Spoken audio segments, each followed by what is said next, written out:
I take great honor in serving as the Honorary Consul General for Austria. Given my history and given the opportunity to speak and share my experiences, and I'd like to thank you for the opportunity to speak today.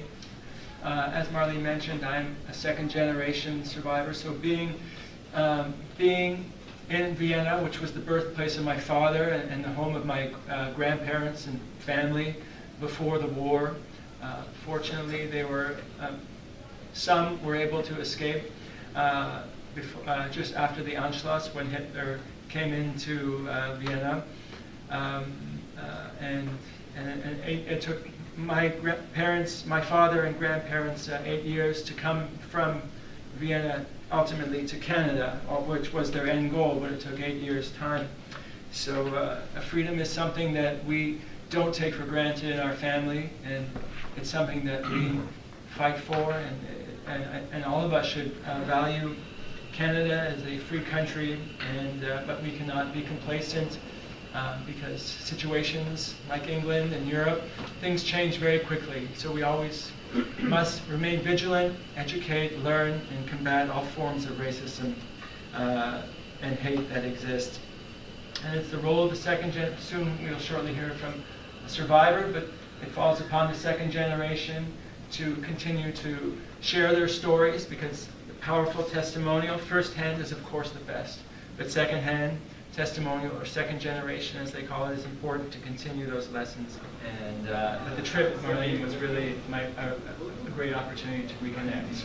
And it was, the trip was probably, be my 4th year serving as Honorary Consul General, but it was probably one of the highlights of my experience, being able to accompany 20-odd students and faculty to Vienna and Austria.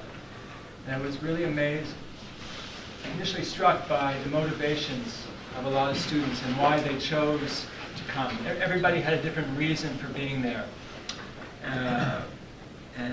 We started out in Vienna, but probably the most moving experience was probably our trip to Mauthausen near Linz.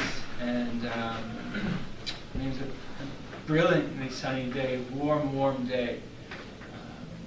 And it was very difficult. And Mauthausen was a forced labor camp.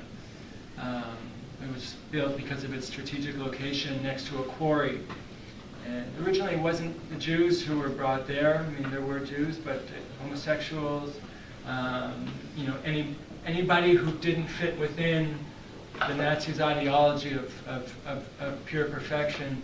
And so, and it was a forced labor camp where people were worked into their death. And it was just a brilliantly sunny day. The kids were really warm, and it was peaceful and quiet. And there's a staircase that you can walk down to a green clearing, and those stairs, which are made of stone, were really known as the stairs of death, because people would carry very, very heavy stones from the quarry up to the manufacturing area. And Naomi reminded the students to think not that it was quiet and peaceful, but really the greatest horror that one could imagine, that people were being worked to their death. And seeing the students' reactions to the place and the installations, the historical installations that were there, and it happens to be a lot of the infrastructure is still intact inside, was incredibly powerful and moving for many of the students, who really, most of whom, I think only 1 or 2 were Jewish, to really know what it meant, or have some idea of what it meant to be in a labor camp under a Nazi regime.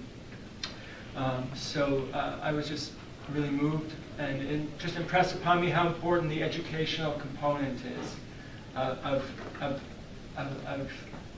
listening to testimonials, listening to survivors, learning, seeing firsthand, and being able to bring that information and share it with one's peers.